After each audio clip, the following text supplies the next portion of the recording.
വിശേഷം എന്ന് പറയുന്ന ചിത്രം കണ്ടിറങ്ങി ഒരുപാട് വിശേഷങ്ങളുള്ള ഒരു ചിത്രമാണ് വിശേഷം. തീർച്ചയായിട്ടും ദമ്പതിമാർ കാണേണ്ട ഒരു ചിത്രം. നമ്മുടെ ഭാര്യ ഭർത്താക്കന്മാരുടെ ജീവിതത്തിലുണ്ടാവുന്ന ഒരുപാട് പ്രശ്നങ്ങളെ, സങ്കീർണമായിട്ടുള്ള ഒരു കാര്യങ്ങളെ ഒരു മെസ്സേജിലൂടെ തീർച്ചയായിട്ടും ലഘൂകരിക്കുന്ന രീതിയിൽ ഇതിൻ്റെ രചന നിർവഹിച്ചിട്ടുണ്ട്. സുരാജ് ടോം എന്ന് പറയുന്ന സംവിധായകൻ നല്ല രീതിയിൽ തന്നെ അണിയിച്ചൊരുക്കിയിട്ടുണ്ടെന്ന് തന്നെയാണ് ആദ്യം തന്നെ പറയേണ്ടത്.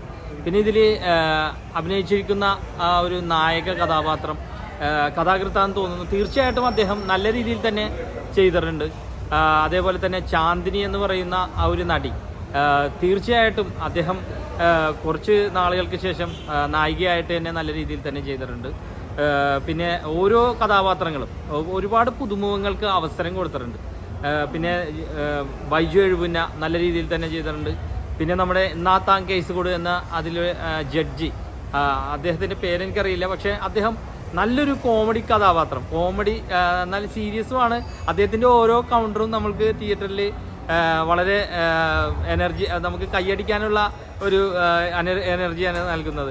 തീർച്ചയായിട്ടും ഒരു കണ്ടൻ്റുള്ള ഒരു നല്ലൊരു ചിത്രമാണ്. പിന്നെ ഇതിൻ്റെ താരനിരയെ നോക്കി അല്ലെങ്കിൽ സൂപ്പർ സ്റ്റാർ അല്ല എന്നുള്ള ഒരു കാരണം കൊണ്ട് ആരും കയറാതിരിക്കരുത്. ഈ ഒരു ചിത്രത്തിൽ തിയേറ്ററിൽ കയറിയാൽ നിങ്ങളുടെ കാശ് വസൂലാണ്.